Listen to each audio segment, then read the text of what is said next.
नमस्कार दोस्तों। Law of attraction में विजुअलाइजेशन एक ऐसा प्रोसेस हो जाता है जो आपको इंस्टेंटली अलाइनमेंट में ला सकता है। और मोस्टली लोग इस पावर को जानते ही हैं कि विजुअलाइजेशन की पावर क्या होती है, लेकिन बहुत से लोग विजुअलाइजेशन कर नहीं पाते। बस इसी रीज़न से वो विजुअलाइजेशन को चूज़ नहीं करते। लेकिन अगर आप विजुअलाइजेशन का इस्तेमाल करते हो या करोगे तो अलाइनमेंट में आना आपके लिए बहुत ज़्यादा आसान हो जाएगा। क्योंकि करंट रियलिटी में जो भी चल रहा हो, अगर आप उस चीज़ को विजुअलाइज कर पाते हो, जो चीज़ आप अपनी लाइफ में क्रिएट करना चाहते हो, तो करंट रियलिटी को हटाने का या उस पर से ध्यान हटाने का इससे इजी प्रोसेस कोई नहीं हो सकता। और क्योंकि आपका माइंड ये नहीं समझता कि क्या चीज़ रियलिटी है और क्या चीज़ इमेजिनेशन है, आपकी फीलिंग्स और इमोशंस पे वो उसी तरीके से एक्ट करता है जिस तरीके से रियलिटी में करता है। यानी रियलिटी में जिस तरीके से आपके इमोशंस ट्रिगर होते हैं, आप इमेजिनेशन में भी उसी तरीके से अपने इमोशंस को ट्रिगर कर सकते हो। और आपका माइंड इसका फ़र्क नहीं जान रहा होता कि क्या विजुअलाइजेशन है और क्या रियलिटी है। तो इसीलिए विजुअलाइजेशन एक ऐसा प्रोसेस हो सकता है जिससे आप इजीली अपनी लाइफ में जो चाहे वो क्रिएट कर सकते हो। लेकिन सबसे बड़ी प्रॉब्लम, जैसा कि मैंने कहा, कि मोस्टली लोगों को आती है कि वो विजुअलाइजेशन नहीं कर पाते। एक्चुअल में देखोगे तो ये आंसर या बोलो ये क्वेश्चन ही गलत होता है पूरी तरीके से। विजुअलाइजेशन हर किसी के लिए नेचुरल है। जैसे हर कोई सोच सकता है, हर कोई फील कर सकता है, हर कोई उसी तरीके से इमेजिन भी कर सकता है, यानी हर कोई वैसे ही विजुअलाइज भी कर सकता है। विजुअलाइजेशन में प्रॉब्लम आने का सबसे बड़ा रीज़न ये होता है कि विजुअलाइजेशन भी देखोगे तो हमारे लिए टोटली नेचुरल हो जाती है कि हमारी करंट रियलिटी जिस तरीके से चल रही होती है, हमारा माइंड उस तरीके से विजुअलाइज ऑटोमेटिकली कर रहा होता है।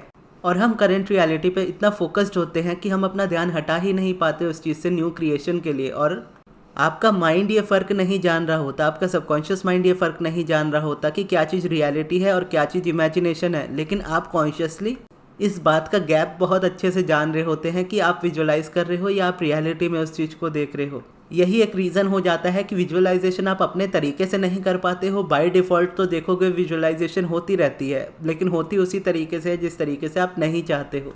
तो विजुअलाइजेशन को अपने तरीके से करने के लिए आपको क्या करना होगा? उसके लिए सबसे पहले आपको ये बिलीव करना होगा कि इमेजिनेशन जो होती है वो सबसे ज़्यादा पावरफुल होती है। इमेजिनेशन जो होती है वो एक्चुअल रियलिटी है, ना कि आपकी जो करंट रियलिटी है वो रियलिटी है। उसको आप इल्यूजन के तौर पे देख सकते हो, अपनी करंट रियलिटी को अपने इल्यूजन के तौर पर देख सकते हो। और इमेजिनेशन को अपनी रियलिटी के तौर पे देख सकते हो, क्योंकि रियलिटी उसे कहा जा सकता है जो बिल्कुल भी चेंज नहीं हो सकती। लेकिन करंट रियलिटी में जो भी चीज़ें चल रही हो, अच्छी हो या बुरी हो, आप चाहो तो उसको चेंज कर सकते हो। लेकिन इमेजिनेशन एक ऐसा टूल हो जाता है जो आपके अंदर इनबिल्ट है, जिसकी रियलिटी ये है कि आप जैसा विजुअलाइज करोगे, वैसा फील करोगे, वैसा मैनिफेस्ट करोगे। तो जब आप ये मान लेते हो कि हाँ, करंट रियलिटी से या कोई भी रियलिटी से ज़्यादा पावरफुल इमेजिनेशन या विजुअलाइजेशन है, तब आप उसे स्टार्ट कर सकते हो। स्टार्ट करने के लिए जस्ट इस तरीके से देखा जाता है, विजुअलाइजेशन हमारे लिए नेचुरल है, तो हमें विजुअलाइजेशन को थोड़ी सी प्रैक्टिस देनी पड़ती है। यानी एक तरीके से ऐसा होता है ना कि कोई चीज़ आपके पास बहुत सालों से पड़ी है, आप उसका यूज़ नहीं कर रहे, तो उसमें जंग लग जाता है, यानी वो अच्छे से वर्क नहीं करती। ठीक उसी तरीके से आप विजुअलाइजेशन को अपने तरीके से यानी डेलिब्रेटली यूज़ नहीं करते आए हो, इसीलिए आप समझ लो कि आपकी विजुअलाइजेशन में बस जंग लगा हुआ है कि आपके तरीके से वो काम नहीं कर रही। तो स्टार्टिंग में बस उसकी सफाई, जिस तरीके से हम किसी चीज़ को बहुत दिन बाद यूज़ करते हैं और फिर अगर उसको कंटिन्यू यूज़ करने लगते हैं तो वो बेटर होने लगती है। ठीक उसी तरीके से आपको देखना है कि अब आप अपनी विजुअलाइजेशन को यूज़ करने वाले हो और कुछ दिनों में आप उसमें बेटर हो जाओगे।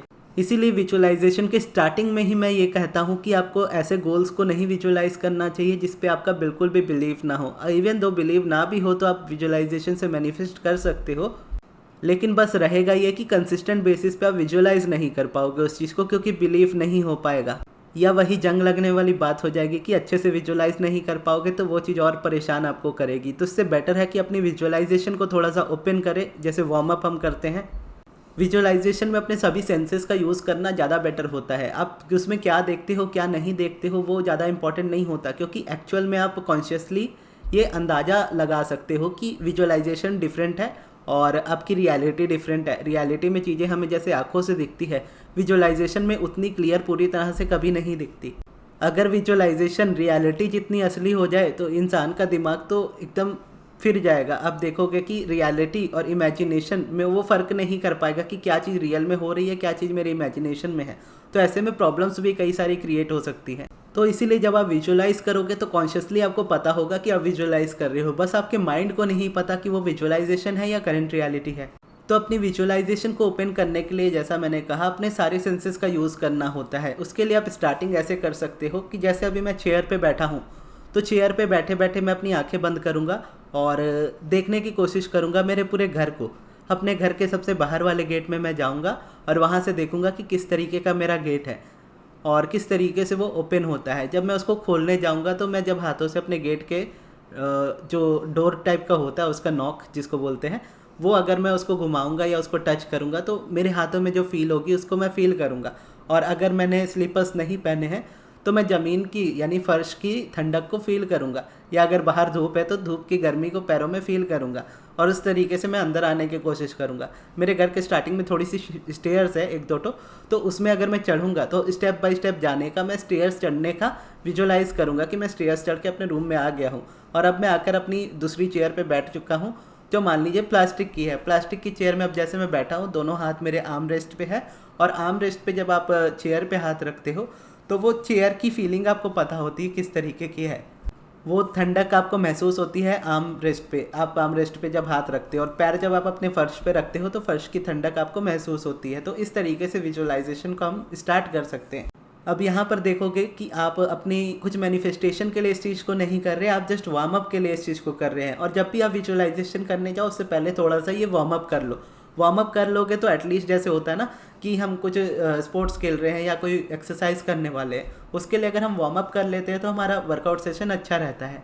उसी तरीके से अगर आप डायरेक्ट अपनी विजुअलाइजेशन को करने जाओ तो हो सकता है कि आप उसको विजुअलाइज ना कर पाओ। लेकिन अगर आप इस तरीके से अपने सेंसेस को यूज़ करोगे, जिस घर में आप रहते हो, आप डेली रहते हो, आपको पता है कौन सी चीज़ कहाँ है, आप आंखें बंद करके भी या अंधेरे में भी स्विच ढूंढ सकते हो।